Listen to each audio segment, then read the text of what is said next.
Chapter 19. School that morning had seemed too long, especially with Mrs. O'Brien talking about the children's obligations during a crisis. Children had to take care of themselves and know the safety features of the station, but they also had to remain close to home so that their parents could find them in an emergency. Jake still hadn't followed that instruction.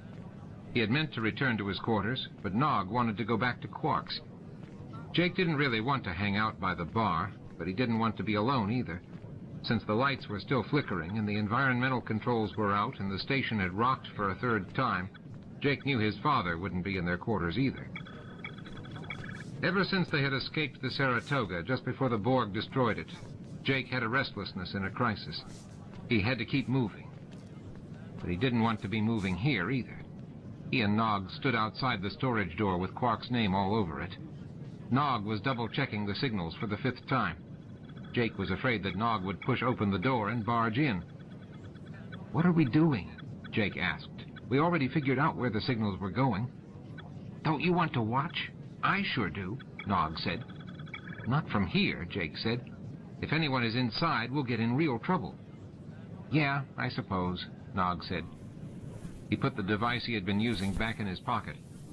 "But I really want to know what's happening." "I know. Come on." Jake hesitated for just a moment. In his quarters, he could do his homework and listen to music. Out here, he and Nog could get caught, or worse, they could get trapped somewhere. His father would never find him. "Come on," Nog said. Jake followed, tucking his homework pad under his arm. He would go along for a few minutes, and then he would leave. Maybe he would be able to convince Nog to teach him how to play poker, in Jake's quarters. They stopped at the edge of the promenade. Nog took out the device and frowned. "Look," he said. Jake looked. Instead of glowing red, the screen was bleeping. "What does that mean?" "There are 2 sets of signals. One of them goes to the storage room, but one of them goes farther down the corridor. It's strange." That caught Jake's attention. 2 sets of signals? Nog nodded. "Is that storage room just a decoy?" "I don't know," Nog said, "but I'm going to find out." "Jake!" Jake closed his eyes. His father. He had never expected his father here. Jake turned and opened his eyes. "Hi, Dad." "I thought I told you to be in our quarters when things were wrong at the station." "I was going there," Jake said, his voice trailing off. He hadn't been there yet, and the schoolroom was closer to their quarters than he was right now. Nog stood beside him, arms pressed against his side. The device had disappeared, probably into a pocket. Jake's father looked exhausted. He hadn't shaved, and his uniform was rumpled. Jake hadn't seen his dad look like that in a long time. "You're a long way from our quarters," his dad said. "I know." Jake looked at his feet. Then his gaze caught his homework pad. "But we had school this morning, and Nog and I were going to get a little something to eat in the replimat." Jake's dad glanced around. "Well, all right. Maybe for a few minutes. But do go back. I would like to know where you are." Jake bit his lower lip. "Are you going home to stay for a while?" "Afraid not. I have some things to check on in Quark's. Then I'm going home to shower and shave," his father said. "Then I have to get back to Ops." "Oh," Jake said. If his father had been going directly to their quarters, Jake would have gone along. Then he would have told him about the cheating. In fact, he could now. "Dad?" "Yes, son?" "You know about the game in Quark's?" Sisko sighed and nodded. "That's one of the reasons I'm going there." Nog grabbed Jake's arm, just tight enough to warn him. Jake couldn't say anything in front of his friend. "Can I come with you?" "I'm afraid Quark's is not a place I want you to go," his father said. "Especially right now." "Okay," Jake said. He couldn't keep the disappointment from his voice. Maybe he would go to the replimat and then home. He did have a lot to do. "I'll see you later, then." His dad squeezed his shoulder.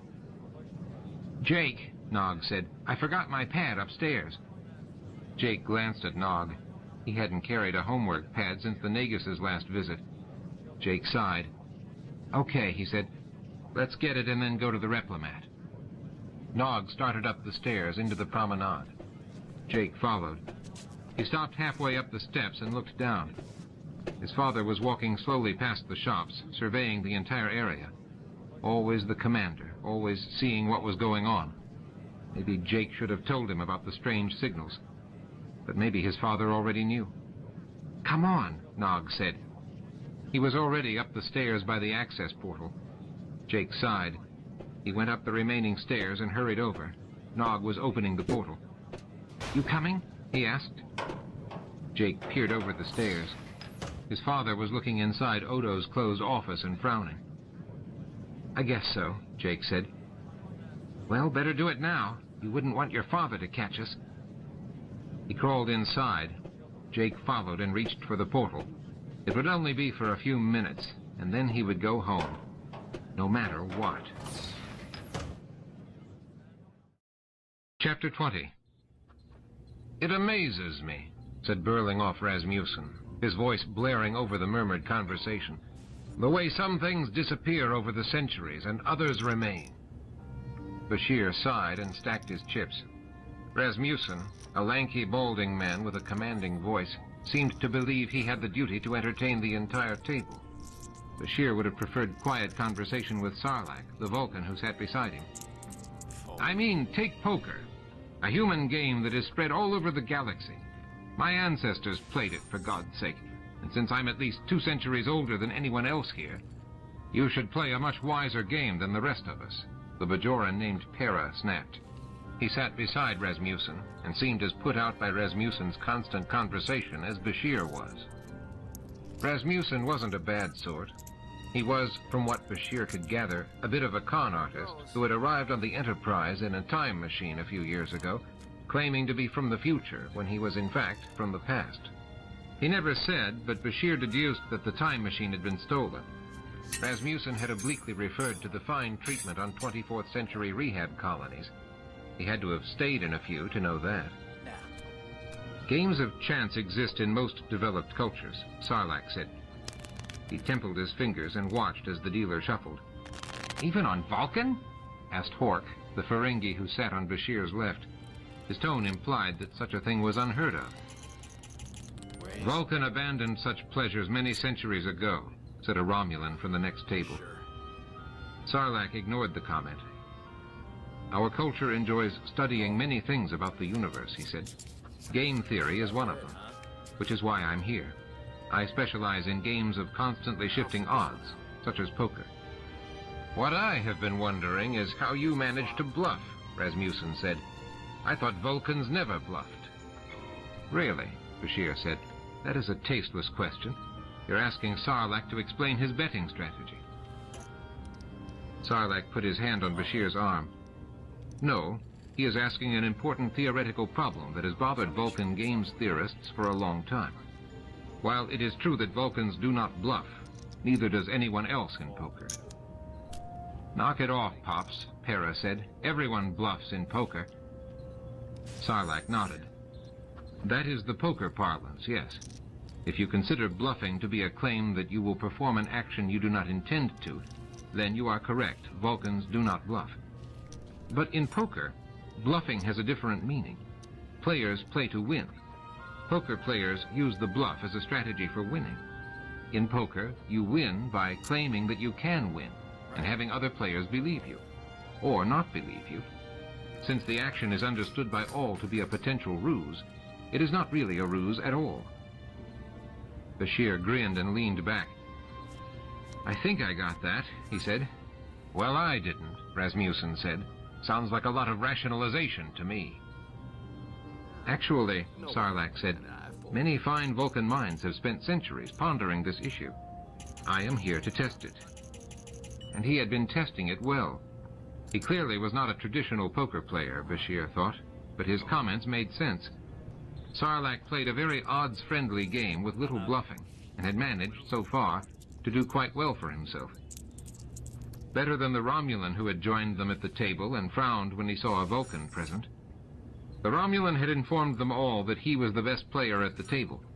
None of them complained when the Romulan was the first to lose all his chips. When he lost the final pot to Sarlacc, the Romulan had thrown his hole cards at the dealer and stalked out of the room. The tension at the table had lessened considerably after that. Bashir missed the company of the second casualty of the table. An old freighter captain who had traded stories with Rasmussen, had played well, but had marginal cards. When he lost his final chip, he stood, bowed, and wished everyone better luck than he had. So far, his wish had almost come true. Bashir's holdings had only decreased by about 2/3, yet he knew he had enough to stay in any big hand and get back to being ahead. Sarlacc was holding even, but Bashir figured his play was too predictable. He would probably lose a little each hand from now on and be out of the game by morning. Para seemed to be doing all right in chips, but Bashir figured he would be the next to go.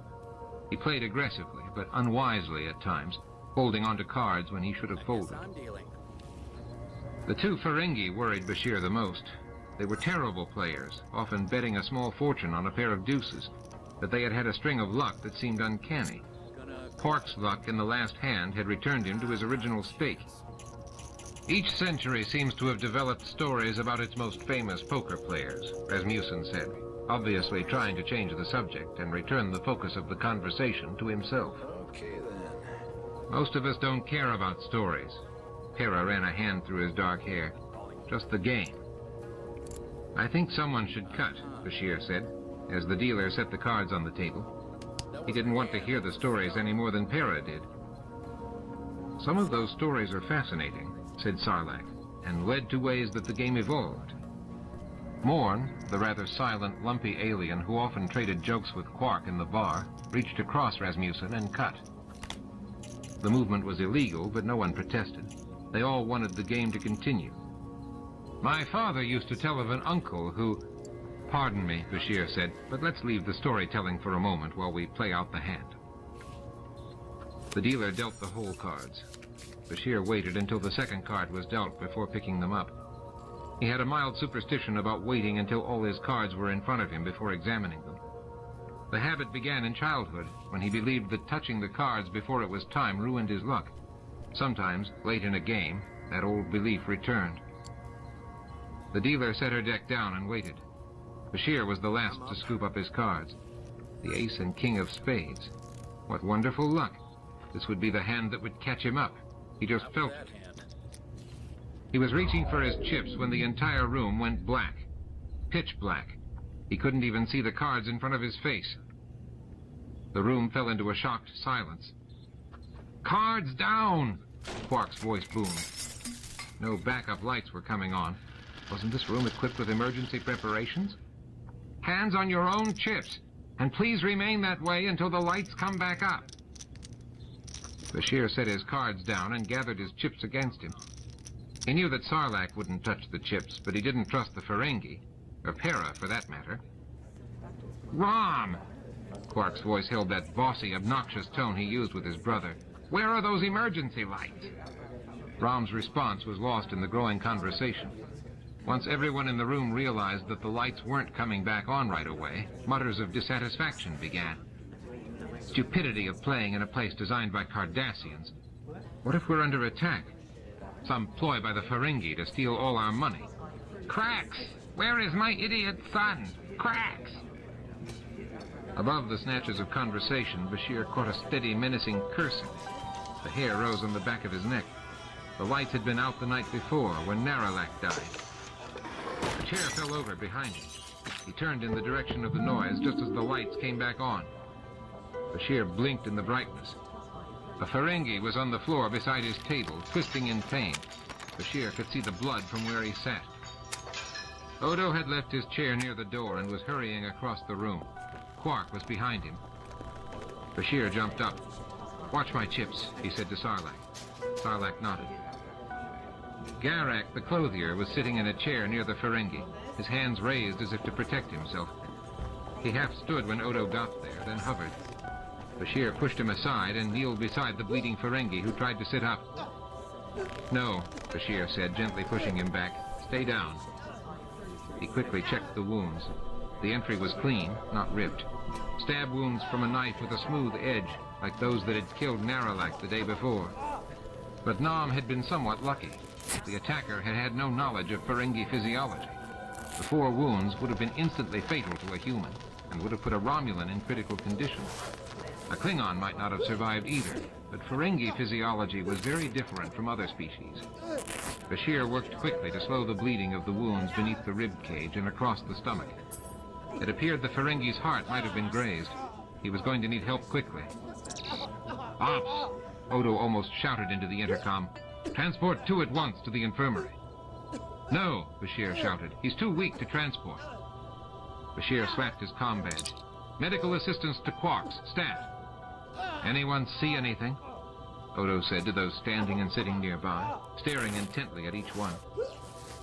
Bashir glanced around at the shaking heads, and he focused on stopping Nam's bleeding. "Klar was claiming the Ferengi had cheated him," Garak said. "Klar?" Odo asked. "He was cheating me," Klar said. Bashir put pressure on the wounds, staunching the blood flow. His hands were big enough to cover 2 wounds at once. Fortunately, Nam was small, even for a Ferengi. Then Bashir looked up. Odo stepped toward Klar, and Klar retreated. "So you tried to kill him?" Odo asked. Klar shook his head. "Why would you think I did it?" "For a start," Odo said, "from the bloodstains on your hands." Bashir was shocked at the speed the knife appeared in Klar's hand. It had the blood of the Ferengi still fresh on its blade. Odo reached for the knife, but Klar was quick. He thrust hard at Odo's stomach.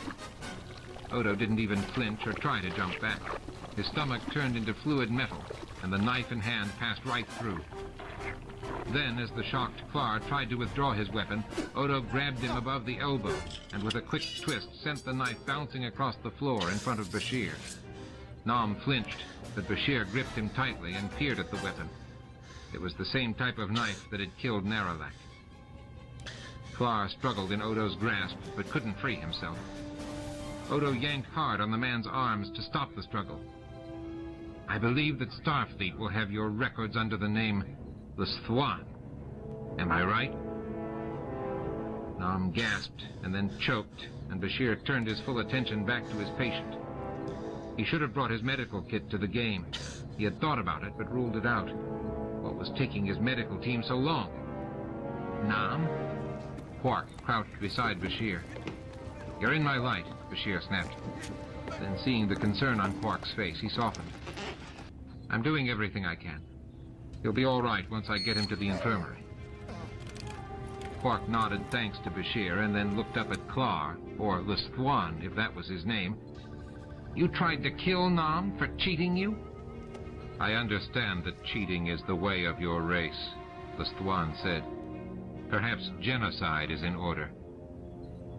His voice was flat and cold and sent shivers down Bashir's spine. If he had a chance, he would run a psychological battering on the man, but he knew what he would find. "Quark settled a dispute between the 2 of them over cheating an hour ago," Garak said. Odo snorted. "It doesn't look as if he did it very well." He shoved L'Sthwan toward the door. "But I have settled it for good." Chapter 21. Sisko hesitated a moment before stepping into the promenade. He glanced behind him at the stairs where his son had disappeared. Jake had seemed odd, a little more reserved than normal, and younger than usual. He hadn't asked to be with Sisko during a crisis in a long time. The stairs were empty. He couldn't see his son. Sisko sighed. Times like these, they both needed Jennifer. She would have taken care of Jake while Sisko took care of the station. But she was gone. He still had trouble with that, even with the acceptance he had reached shortly after he arrived on Deep Space Nine. He was raising their son alone. He hoped Jennifer approved of the job he was doing. He wasn't sure he approved sometimes. He walked into the promenade. All of the stores were closed. Garak had changed his clothing display, and his closed sign blocked much of the door. How unusual. When Garak didn't want business, his store was usually dark. Most of the other stores had signs that read, "Closed due to station regulations." Some of the stores had printed those signs when it became clear that the Federation insisted on certain behavioral principles from shopkeepers. Many of them had had to close their operations for short periods of time just to meet those regulations. The shopkeepers had kept the signs and often used them whenever a station crisis occurred. Only Quark's remained open and empty. The game had to be going on in a back room. Sisko was alone on the promenade. The handful of people he had seen as he was approaching had disappeared. He heard a very faint buzz of conversation, but it appeared to be coming from Quark's. He was about to step inside when the lights went off. A faint beeping let him know that a turbolift was stuck. The smell of rotted flesh mixed with roses reached him. How odd. What would cause an odor like that? He grabbed onto the wall near the entrance, more to keep his bearings than for support. This darkness was absolute. He didn't know why the Cardassians had never installed emergency lighting in the promenade. He had asked O'Brien to do so in his spare time, but with the problems in the station, O'Brien never had spare time. Sisko would have to make the lighting a priority soon. "Come on, O'Brien," he whispered. "Let's get some light here." The noise behind him had grown louder. Apparently the people he couldn't see in Quark's didn't like the darkness either. He didn't want to move while it was still dark, but he would if it lasted too much longer. Then the lights came back up. Sisko let out his breath. Normally, darkness didn't bother him, but with all the unexplained problems, he worried each time the lights went out. All he needed was the entire station to malfunction permanently. He hoped Kira would be able to reach Starfleet sometime soon. He needed help here. He glanced around. The fact that the promenade was empty, despite all that had been happening, bothered him. Voices rose in Quark's. Sisko stepped inside. The Dabo girl was standing beside the table, peering at a closed door near the back. The voices were coming from there. "Is the game still going on back there?" Sisko asked. The Dabo girl started. She smoothed her scanty metallic dress against her skin. "Commander," she said, her voice shaking. Sisko couldn't remember if he had ever spoken with her before. She had always been supervising a game when he had come to Quark's, laughing and shouting "Dabo" with the players. "Well?" he asked. She opened her mouth and then closed it. "It's a poker game, sir." "I know that," Sisko said. "It's closed, sir." "I don't want to play. I would just like to speak to Quark." "Oh!" She laughed, and he recognized that full-throated sound. He had heard that often enough. "Sorry, I'll get him." "Wait," Sisko said. Actually, Quark wouldn't do him any good. "Where's Odo?" "In there."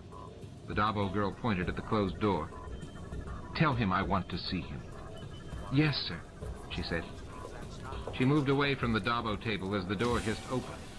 The low conversation he had heard since he arrived in the promenade got louder, and that rotted roses smell grew stronger. The smell was mixed with human body odor, Ferengi sweat, and diluvian coffee. Sisko turned. Through the door, he saw about 50 people, most sitting at tables. Quark was standing, wringing his hands. A greenish meapod sat near the back, the source of the rotted flesh smell.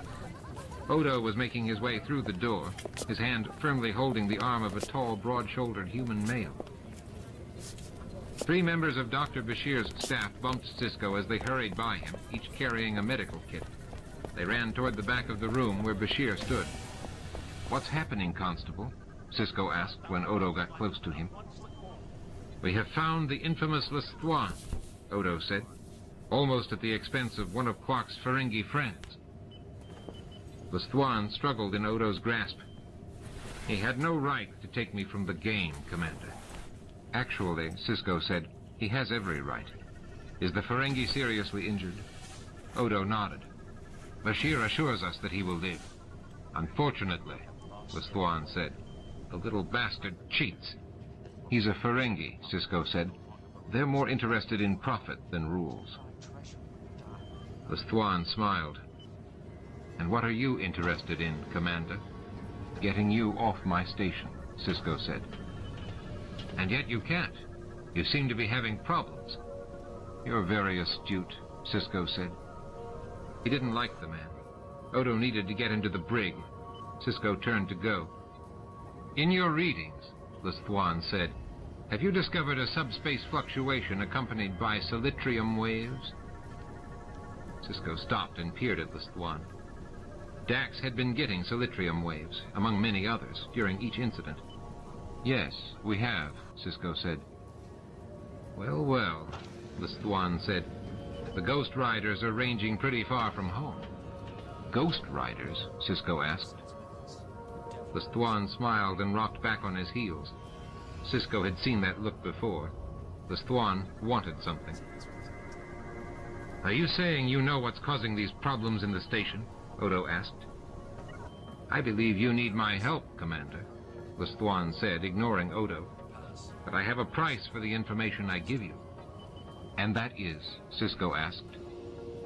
Let me finish the game and keep my winnings. He can't play, Odo said. He kills anyone whom he suspects of cheating. Sisko looked at Odo. Odo had been locked in quarks. He didn't realize how vital this information was. Well then, Constable, that is something you will have to deal with. You will let me continue playing? Listwan asked. Only if you give me information I need, Sisko said. We have a deal? Listwan asked. You may keep your earnings if you win, Sisko said. You will need them when you stand trial for the murder you committed here. Fine, Listwan said. So... Sisko moved over to a table and motioned to Odo to let Listwan sit down. Listwan sat, and so did Sisko. Tell me about the Ghost Riders. Well, Listwan said, leaning back in the chair as if he and Sisko were old friends. I first encountered them on the far side of this sector. I was in a supply ship, heading back from a tournament on Risa.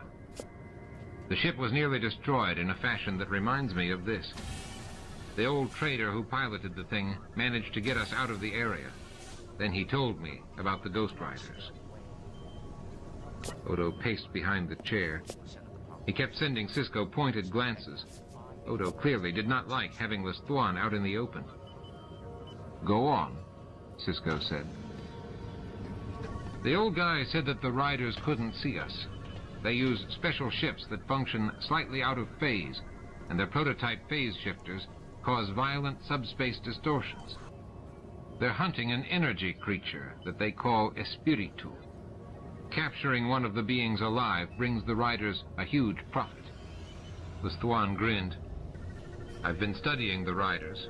I would love to go on one of their hunts with them. They would let you? Sisko asked. They let anyone for a large enough fee. Even you, Commander. This information does not help you, Commander, Odo said. Let me take him to the brig. He doesn't need to play anymore. It was an interesting story, Sisko said, but you haven't told me how to save my station. It's quite simple, Listwan said. You move it, or hold on until they're gone. I would prefer to communicate with them, Sisko said. Listwan laughed. Can you make this station vibrate to the exact wavelength as those solitrium waves? I would doubt it. It would take more energy than even the Espiritu have. No, Commander. You have to send someone to Risa. The riders have a small headquarters there, where they take funds for the next hunt. Ask them to stay out of this area. But of course that won't do much good. They go where the Espiritu go. And they can't see us because they're out of phase? That's right, Listwan said. He stood. The game will start up again soon. I would like to go back. I'm sure you would, Sisko said. Is that all you know about these Ghost Riders? I can tell you where to find them on Risa. Odo stopped pacing. He put his hand back on Listwan's arm. That doesn't do me much good, Sisko said, since I'm here. Listwan shrugged. But the rest of the information will help you, Commander. Now, if you could get your flunky to take me back to the card room. Odo grew 2 inches, obviously angry. I don't think so, Sisko said. Odo, be nice to our friend Listwan in the brig. Give him anything he wants, cards, food, whatever he needs. And if he thinks of more about the Ghost Riders, contact me. Odo nodded. His expression didn't change, but Sisko could see the pleasure tugging at the corners of Odo's features. He tapped his comm badge. Crimin, meet me in the brig. I have the guest you were looking for." "We had a deal," the Thwan shouted as Odo began dragging him away. Sisko shook his head. "I don't make deals with murderers," he said flatly. "You said I could keep playing." Sisko smiled widely and leaned closer to the Thwan, as if telling him a secret of great importance. "I was bluffing." Chapter 22. The service area was hot and smelled of dust. Jake stifled a sneeze as he crawled in. Light filtered up from the rooms below, but the holosuites were wonderfully quiet. Jake's big fear as he passed them had always been that he would hear something he didn't want to hear. Nog was ahead of him, walking almost upright now that they had gone past the holosuites. Nog had brought a tiny Ferengi single-beam flashlight and was using it to illuminate their way. "No sense in stepping on equipment," he had told Jake with a grin. Jake's heart was pounding. He should have said something to his father. He would as soon as they got out of this. Maybe he should have followed his father to their quarters and talked to him there. Nog had just turned on the service walkway in the opposite direction of the back room. He held the light in one hand and his father's device in the other. Nog thought he knew where the secret room was, but he wasn't taking any chances. Jake thought the whole trip was too much of a chance. "Almost there," Nog hissed. Good. This was the second pair of pants Jake had stained with dust and dirt from these serviceways. He didn't like being up here, with the faint hum of running equipment, the thin planking that served as a floor, and the odd lights coming through from the rooms below. Nog's flashlight barely cut through the darkness in front of them. Jake wanted to see more than 4 feet away. What if Chief O'Brien hadn't finished working on this part of the station yet? What if this walkway just ended? Then, from below, all the lights went out. Jake froze. He thought it had been dark before. Now, the only thing he could see was Nog, illuminated in the thin beam of the Ferengi flashlight. "Wow," Nog said. "Power's down again." He kept moving forward. Jake didn't move for a moment, but the light got fainter and fainter. He didn't want to be caught in the complete dark. He followed slowly. "Be careful," he said more to himself than to Nog. If either one of them stepped off the walkway, they would fall through the ceilings of the rooms below. At best, it would be embarrassing. At worst, they could get hurt. "I know what I'm doing, human," Nog said, turning to grin at Jake. Nog's slight movement was enough to throw him off balance. He swung his arms, making the light circle the area like a strobe, illuminating walls, ceiling, walkway, floor. Jake reached for him and caught Nog's arm.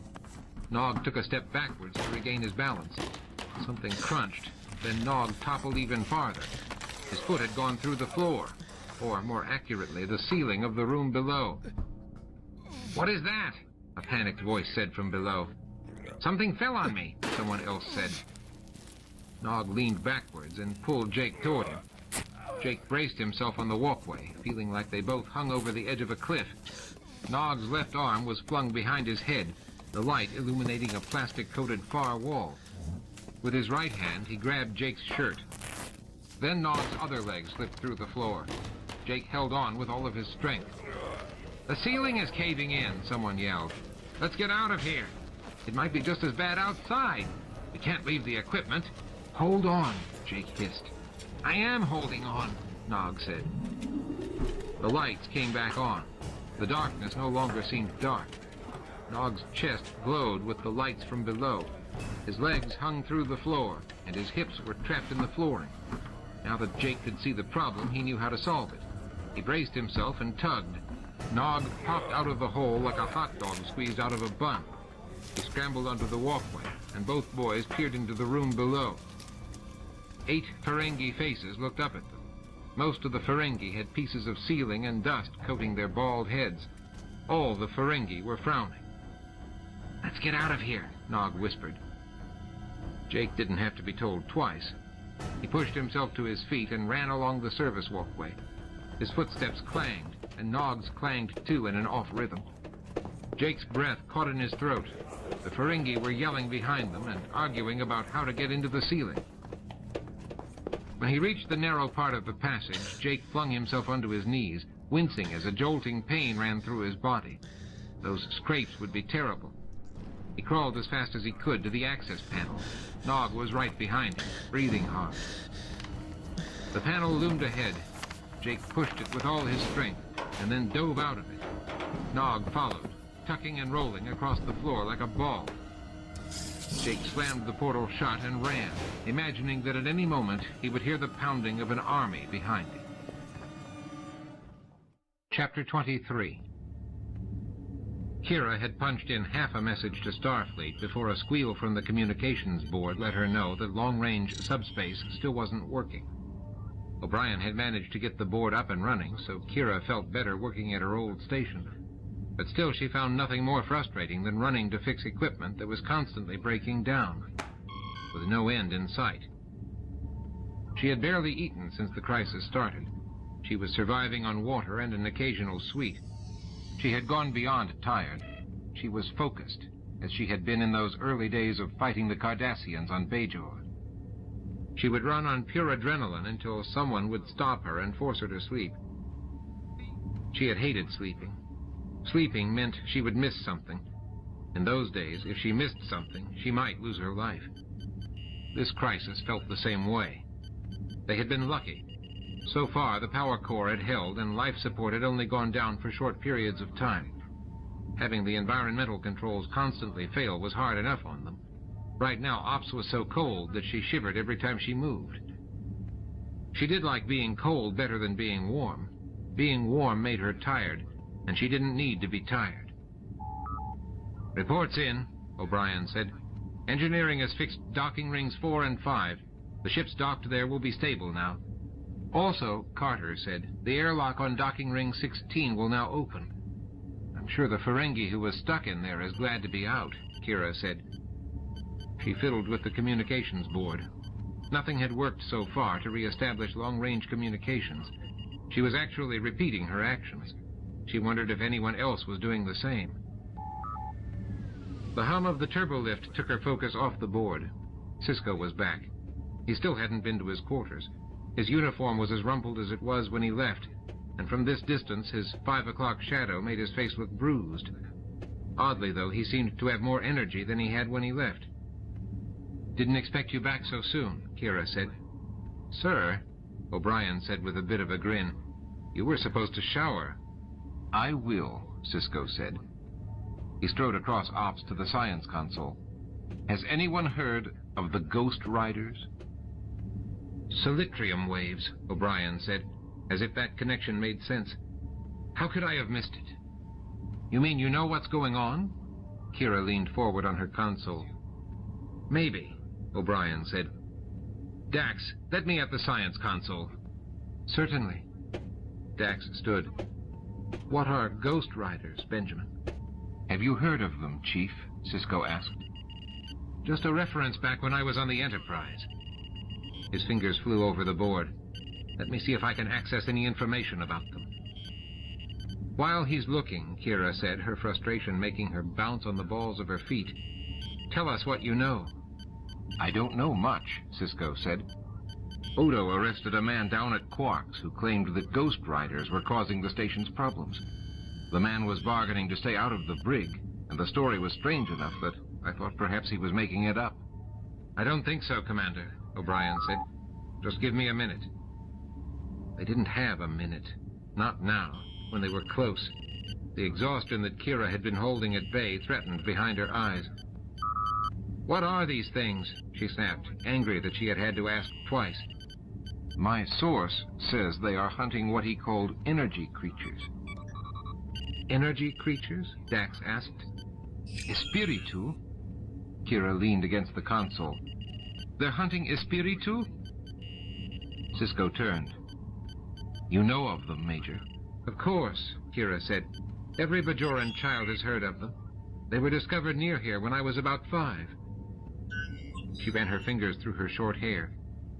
"They're gentle, harmless creatures. I can't believe that someone would hunt them." "I have had no evidence of life forms on my sensors," Dax said, her hands flying across the science pad. "You wouldn't," Kira said. "They live out of phase from us.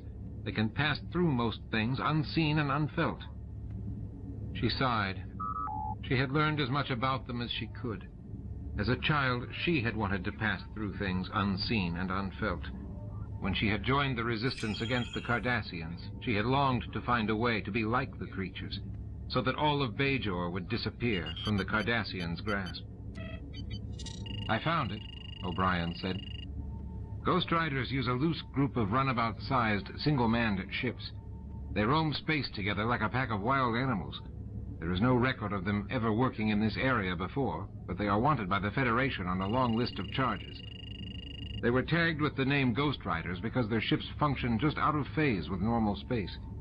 The Romulans were using the same technology in an attempt to perfect an improved cloaking device. The Ghost Riders stole the technology from them." The last brought Kira back from the past. "Why would they?" she asked. "I heard about that new cloaking device. It doesn't work." "It must work," Sisko said. "The Ghost Riders are using it." "It doesn't work for the Romulans, sir," O'Brien said. "There are too many problems. The worst one is that when a ship is out of phase, which is how it is cloaked, it can't figure where it is in real space." "So it's flying blind," Sisko said. "Are the Ghost Riders flying blind?" "Not really," O'Brien answered. Kira had the picture now.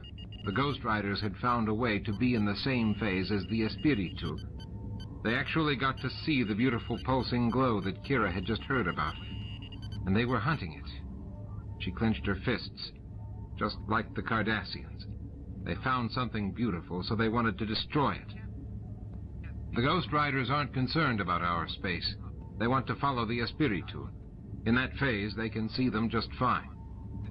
"How do the solitrium waves figure in?" Dax asked. O'Brien moved away from her board and went back to his, speaking as he went. "Holding the ships out of phase creates strange effects in the normal space around them. That was another problem of the Romulan cloaking device. The ships weren't really cloaked because they could be tracked by the changes in space around them. One of those changes was solitrium waves." Dax took her place at the science console, but did nothing except watch O'Brien. "So," she said, "the side effects from the Ghost Riders are creating our problems." "It would seem that way," Sisko said. "I'm not sure, sir," O'Brien said. "We don't know what they're doing to those energy creatures." "I'm sure they're killing them," Kira said. "Destroying all the freedom, just because they were beautiful." She hated that kind of injustice. "Perhaps," Dax said. "But for what?" "My source mentioned that when caught alive, the Espiritu were worth a lot of money." "Alive?" O'Brien said. "Could they be bleeding off the energy, then?" Dax had again focused on her console. "Solitrium waves are increasing," she said. "Would that mean—" The station rocked. As the lights flickered, Kira moved to an engineering station. Warning lights flooded the board.